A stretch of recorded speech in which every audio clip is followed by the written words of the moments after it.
यदि शाम के वो आते हैं या और कोई समय निर्धारित होगा तो उसकी सूचना मिलेगी, उसके बाद जाएंगे और उनको यहाँ से ले जा कर के वहाँ स्थापित कर देंगे जहाँ पर वो नई मूर्ति की स्थापना हो चुकी है और वहाँ प्राण प्रतिष्ठा के कार्य शुरू हो रहा है। लेकिन आपसे ये भी जानना चाहूंगी कि नियम क्या कहते हैं, किस आधार पर कोई तो शुभ मुहूर्त होता होगा जब प्रभु की मूर्ति जो है जो पुराने मंदिर में रखी है वहां से दूसरे मंदिर में स्थापित होती है? नहीं, इसका मुहूर्त नहीं है, क्योंकि इसको ले जाने में और वहाँ स्थापित करने में इसका मुहूर्त नहीं है।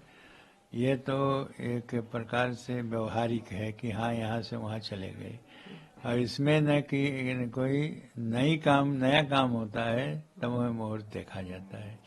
ये पुराना है और नए मंदिर में जाना है, इसमें किसी मुहूर्त का जरूरी नहीं है।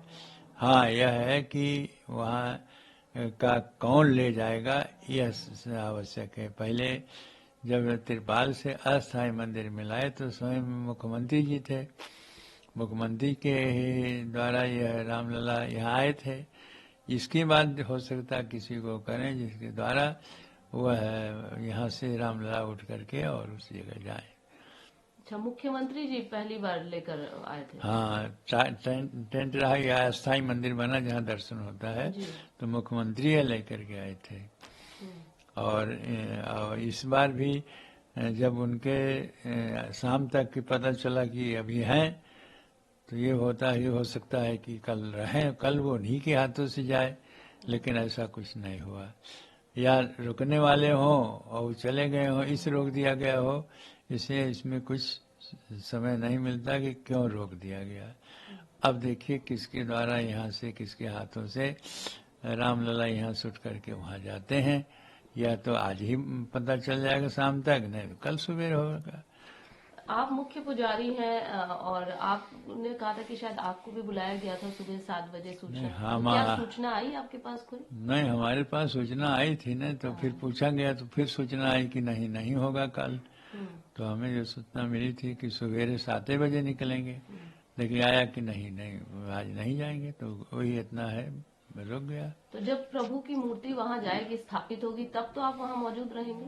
हाँ बिल्कुल, जब जाएगी हम तो रहेंगे। उसके लिए आपको पहले से बोल दिया गया है या? हाँ, नहीं, अनुमति पत्र मिलता है। एक अनुमति पत्र होता है, जैसे कोई प्रधानमंत्री, राष्ट्रपति, उपराष्ट्रपति या जोगी जी के तो नहीं लगता, जोगी जी तो आया करते हैं, लेकिन और कोई प्रधानमंत्री, राष्ट्रपति के लिए उप मुख्यमंत्री और वो क्या कहते हैं अमित शाह जी आए थे, तब भी इन लोगों को लिए अनुमति पत्र मिला था, तभी वहाँ से हम जा पाए, बाकी सबको हटा दिया गया था। तो इसलिए वो अनुमति पत्र जो होना चाहिए नहीं मिला। अभी नहीं मिला है? हाँ, अभी नहीं मिला है।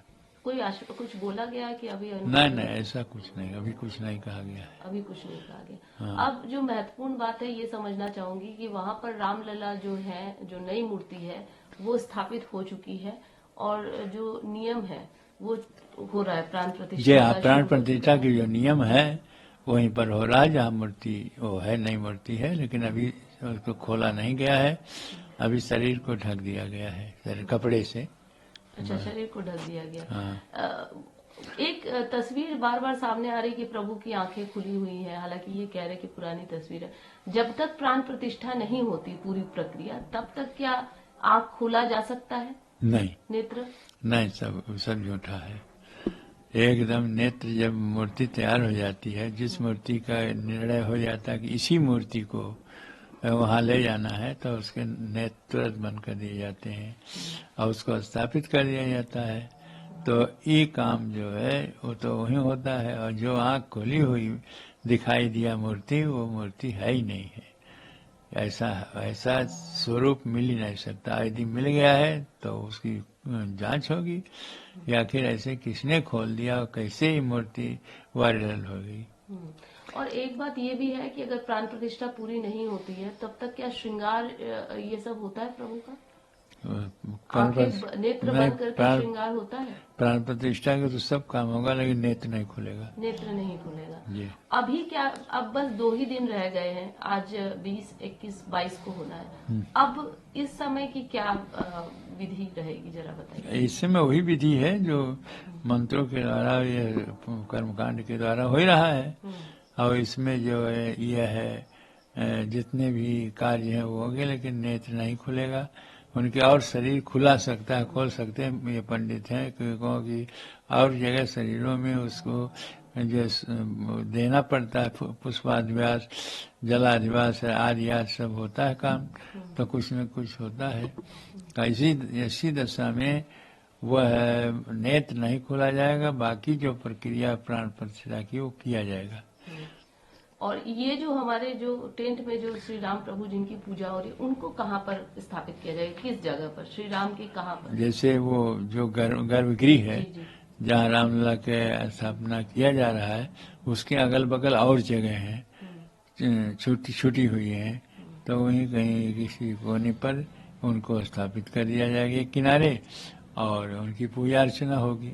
अभी यही समस्या है कि यदि वो मूर्ति की पहले पूजा अर्चना नहीं शुरू हुई, उसके पहले इनको स्थापित कर दिया, तब समस्या बनेगी। इसलिए संभव है कि वो यह 22 तारीख तक न करें, और 22 के बाद 23 को प्राण इन मूर्ति को ले जाकर स्थापित करें, जो नए मंदिर में, पुराने मंदिर से जाके नए मंदिर में स्थापित हो।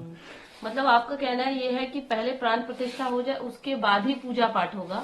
तो ये वाली जो पुरानी टेंट में जो प्रभु श्री राम की रखी मूर्ति है, वो तभी जाएगी, क्योंकि फिर उससे पहले पूजा पाठ नहीं हो पाएगा, दोनों साथ ही होगा। नहीं, तो उस समय इनकी पूजा पाठ होगी। हाँ। उनके नहीं हो पाएगी, जो नई मूर्ति है। नई मूर्ति प्राण प्रतिष्ठा हुआ नहीं, तो कैसी मूर्ति के प्राण प्रतिष्ठा नहीं हुआ, तो नई प्राण प्रतिष्ठा हो रही है, हो जाए, नहीं तो खुल जाए, तो उसकी पूजा अर्चना होगी। तो 22 तारीख से पूजा अर्चना तो होगी ना? हाँ, 22 को है। एक सवाल ये भी है, कुछ जो नेता है, अब दिग्विजय सिंह जी का ही एक बयान आया कि जब बड़ी मूर्ति थी, तो जब पहले से ही मूर्ति थी, तो दूसरी मूर्ति लाने की जरूरत क्या थी। और दूसरी बात ये कि हमारे शंकराचार्य उन्होंने भी कहा है कि किस तरीके से कौशल्या की गोद में बैठे छोटे श्री राम के स्वरूप होने चाहिए थे। तो ये जो इसको लेकर आप क्या कहेंगे, क्या लगता है आपको? पहले जो यहाँ पर बाबरी मस्जिद के बगल में समझौता से एक राम चौतरा बनाया गया था। उस राम चौतरे पर जो चांदी की मूर्ति बनाई गई थी इनका कौशल्या जी का, ठीक है, तब उसमें भगवान को गोद में लिए हुए माता कौशल्या जी गोद में लिए हैं, और इस प्रकार का चित्र उनके बना था जी। लेकिन ये बात जो कह रहे हैं कि मूर्ति भी ऐसी होनी चाहिए थी, कांग्रेस की तरफ से कहा जा रहा है, इस पर क्या कहेंगे आप? अभी जो मूर्ति है वो ना होके कौशल्या की गोद में इस तरीके की मूर्ति होनी चाहिए थी, छोटा स्वरूप होना चाहिए था, बाल स्वरूप होना चाहिए। उसमें राम चौतरम ऐसे ही था, ऐसे होना चाहिए था, लेकिन ये लोगों ने किस प्रकार से अलग बनाया है, ये तो यही है, समझ में आ जाएगा जब वहां से ले जाके वहां स्थापित करेंगे। अच्छा, ये वाली पुरानी जी जो प्रभु की वो है, तो लेकिन अभी भी तो बाल रूप में ही बनाया गया है ना प्रभु की मूर्ति।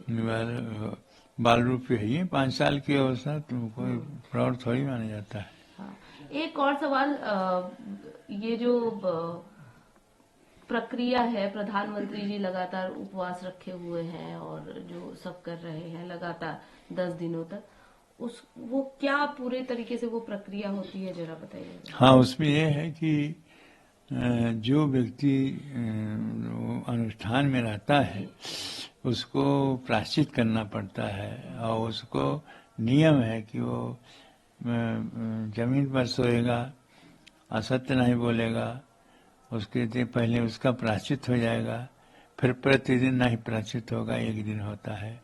फिर यह जो मंत्र है, उन मंत्रों के द्वारा अपने को अभिनंदित किया आचमन करेगा, आचमन करने के बाद शरीर में छोड़ेगा कि इसको अपने के शरीर को शुद्ध करने के लिए। तो वो क्या जमीन में सोया जाता है? जमीन पर सोना, पत्तल में खाना, और ब्रह्मचर्य के रूप से रहना, झूठ नहीं बोलना, स्नान करना सरयू के दोनों टाइम, और जो होता है उसको गायत्री मंत्र के जपना है, कोई मंत्र जपना पड़ेगा, जो होगा उनके मंत्र होते होंगे, इस तरह से सारी विधियां करना पड़ेगा वो जजमान को, इसको जजमान कहते हैं। और ये करना चाहिए था प्रधानमंत्री को, तो प्रधानमंत्री के प्रतिरूप में है कि संकल्प में पता चलेगा, प्रतिरूप में है कि उनके स्थान पर है या उस स्वयं है।